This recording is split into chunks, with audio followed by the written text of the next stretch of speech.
Welcome back to DVC Weekly. This is episode 110.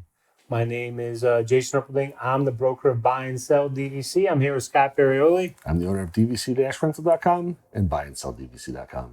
And today is March 15th, 2023. So beware the Ides of March. Ah, okay. And 11 months from today is February 15th, 2024. 7 months is October 15th, 2023. As always, Buy and Sell DVC is buyandselldvc.com. DVC Rental is DVC-Rental.com.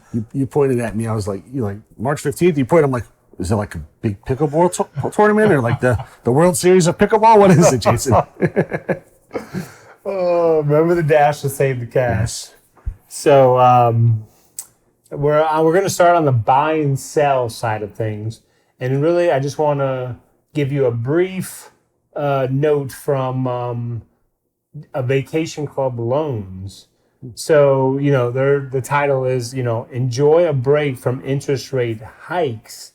And basically, Vacation Club Loans is still offering financing on these properties without an increase on their end for the time being.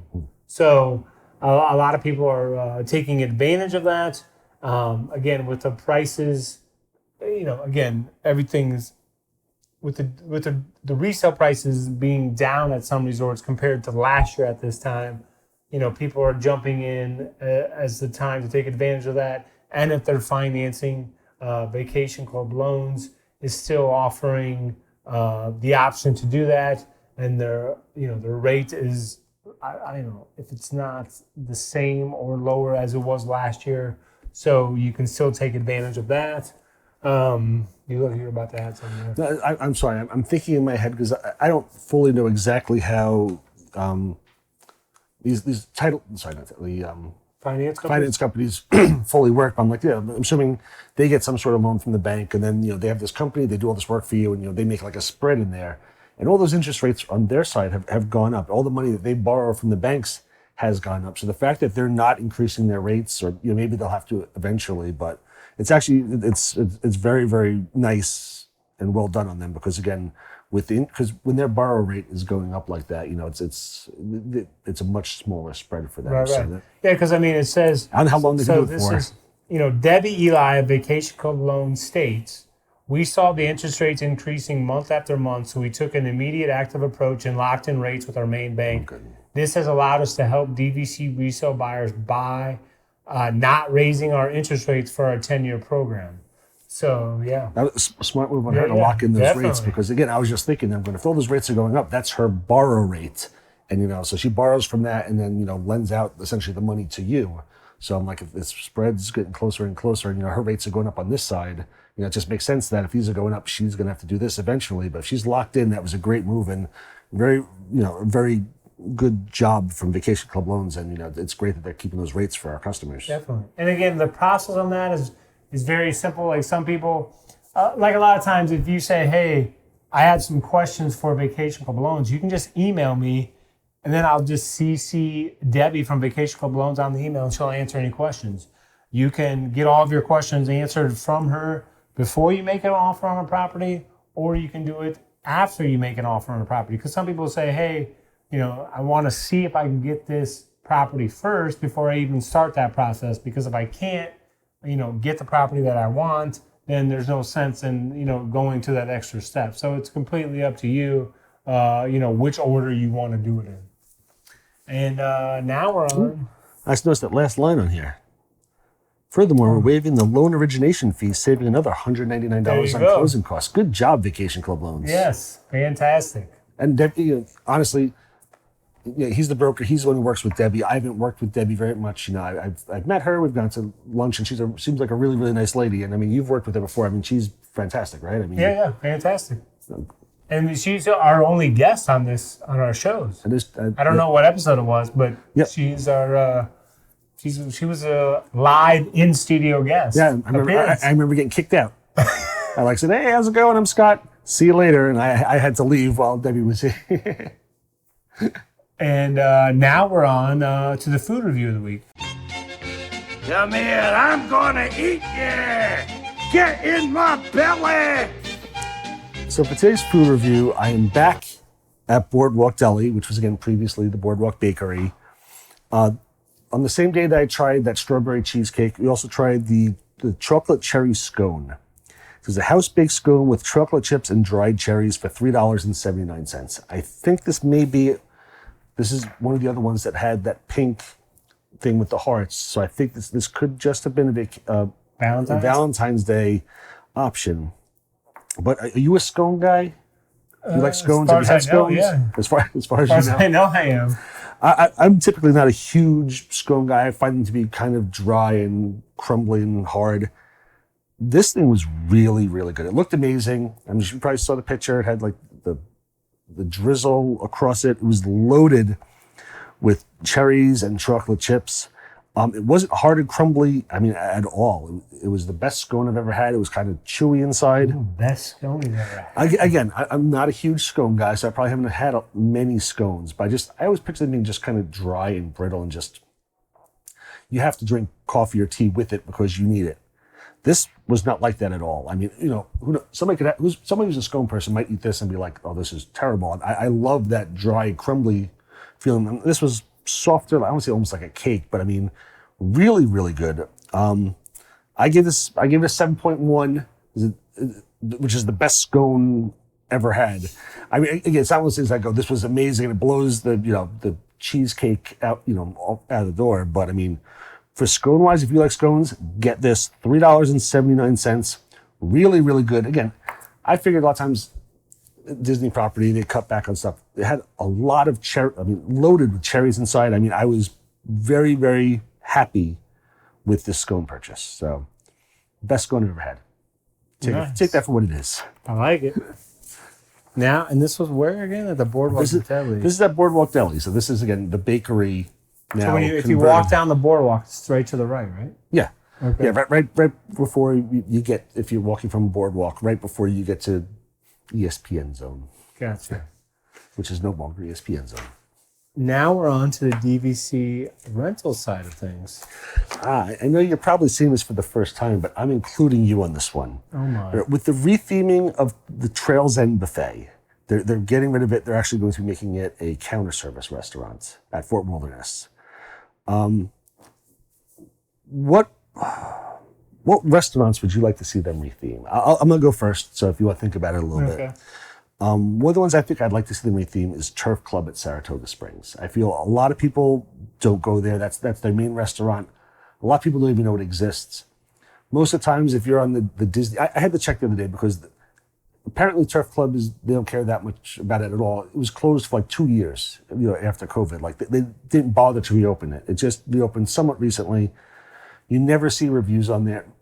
Reservations available. Like if you go on the Disney app to look to see what dining reservations there are, it's very rare to even see Turf Club, and it's not because it's super popular. I think that maybe they only release a certain amount of seats because maybe they only are running half staff or a third staff or something. I feel like it could be so much more, and I don't want to see another $60 buffet with character dining because that's not what my family really wants. With Trails End closing, they got rid of a very inexpensive buffet option, or it was buffet, and then they switched to family style, and it was typically like $30 per adult.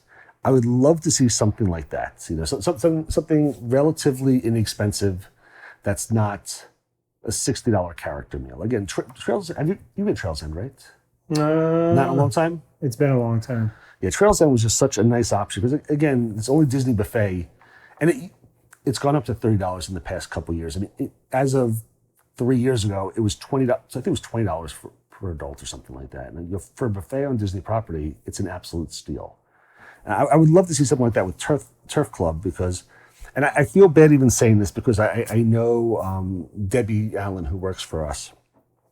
She just posted some stuff the other day from Turf Club, like showing her meals. And honestly, it looked very good. But I was like, I knew I was going to be having this conversation when I saw this come out. I'm like, here I am saying like, I'd redo Turf Club. And she's like, here's all this great food. But I just find that Turf Club, DVC Resort, nobody, again, did I ask you already? Have you gone to Turf Club? Mm, Do you go anywhere? it's been a while. I'm telling you right now, with my kids' ages, it's like It's tough. I know. yeah. I've gone to Like I turf club did once. more stuff when they were, before age 7, and then now it's like Now they're considered. How old are your 13 kids? and 11. Yeah. So your kids are now considered adults, which is crazy, for pricing, because your 11-year-old actually is bigger than your 13-year-old. He's a bigger guy. But I'm going, an 11-year-old doesn't eat much. My kids are going to be 13 and 6. They're 12 and 15 right now, and they don't eat that much that's able to justify paying $60 for an adult price. And you go for an 11-year-old or 13-year-old. I mean, it's, as you know, Disney's everything over 9 is an adult. So, what are they possibly going to eat as an adult at like a buffet? They're going to get macaroni and cheese and some chicken fingers, and they're going to eat $1.50's worth of food, and you're going to be paying $60. So having an inexpensive buffet or family style thing, I think is a good option. And my 13-year-old, his menu is like less than 10 items that he wants to eat. So there's no excitement for him to go to a place that he knows nothing about. Like, and of course, it's going to take up. It's not going to be a quick trip. So there's just no excitement whatsoever. Like, no, I don't want to do that. So have you thought of a Disney restaurant that you'd like to possibly? So I haven't thought of Disney. So I will tell you, I know you're on the spot. It's hard to think and listen to you at the same time. Who told you to listen to me? Then again, I sit there and I say, who told you to listen to me? Meanwhile, I'm going, Jason, have you tried this? Jason, have you gone to Turf Club? Have you done this? And you're like, Scott, I'm trying to think. Leave me alone, man. So his response is just like, oh yeah, it's been a while. Shut up, Scott. I'm trying to think. Stop bothering me. Yeah, it's been a while too. Shut up. It's very difficult to think and listen to you at the same time. Sorry about that. But I don't have a restaurant to retheme. But this goes, again, it has to go with a couple episodes we talked about. Themed restaurant. No, not pickleball. It has to go back where, like they're closing, they ESPN? closed the ESPN zone, ESPN Club, whatever you want to call it. Bring that back. Like you've been inside Andretti's here in Orlando, Yes, right? yes. So in Andretti's, you have like that huge area. I don't know, it's like Just so you know, nobody can see you drawing right I know, but I'm just talking for you. Like this huge rectangle area where you have all these, bar stools around here, these tables, and then there's just TVs everywhere, right? Yep. So, I mean, to me, like you have these people that come here for marathons, right?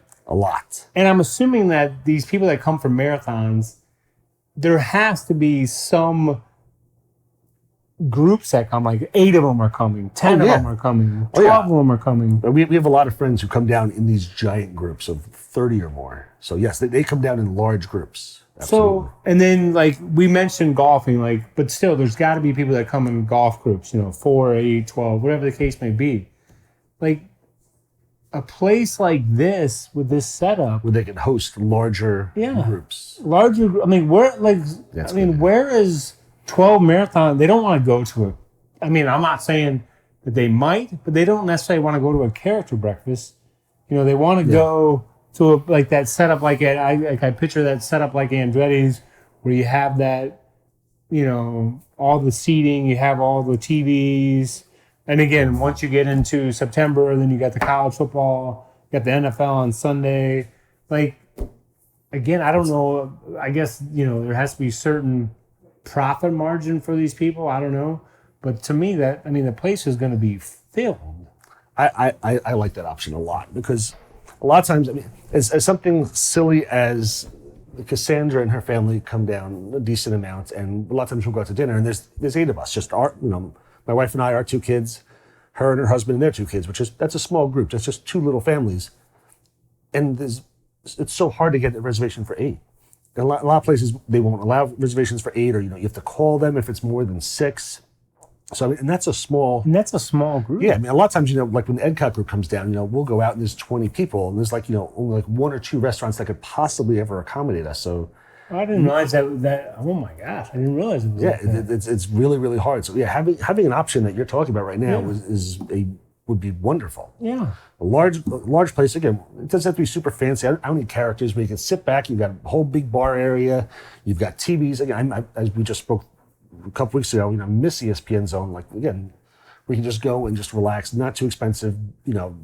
sports on all over the place, something that could host a large group, or maybe there's games and stuff like there is at Andretti's, but just something big and open that could host a lot that's not ridiculously expensive. Oh, I mean, that's a good point. You could throw in, 15 classic arcade games too, Yep, absolutely. Yeah.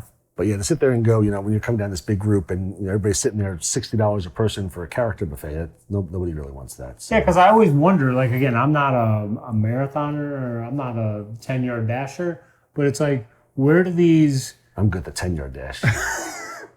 Solid. These big groups of marathoners, I'm like, where do they go for, to get together?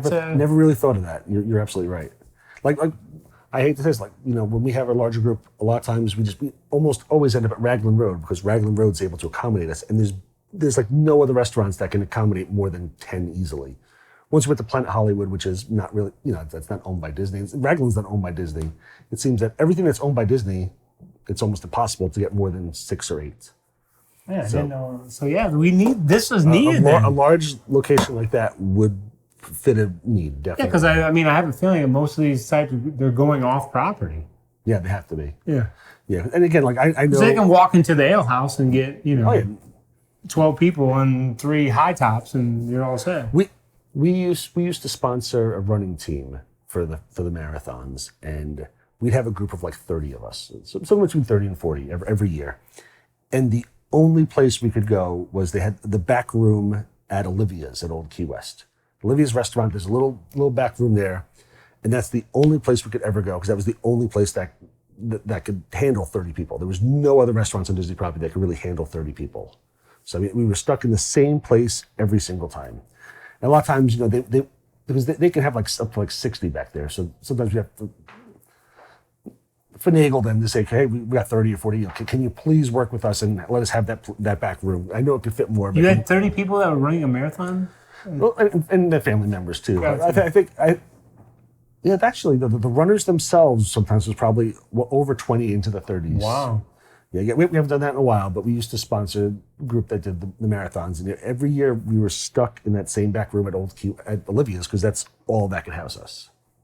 So your idea is fantastic. All right, let's make it happen. Let's make it happen. All right. Thanks for watching, and be sure and come back and see us next week. Check out our social media, TikTok, Instagram, YouTube, Facebook. Check out our Facebook group, Disney Vacation Club Resales DVC. If you're thinking of renting, if you're thinking of becoming an owner, if you're thinking of selling, check out that resales group because there's a lot of questions in there. We're in there, and it's answer whatever you want. So we appreciate you guys. Thank you.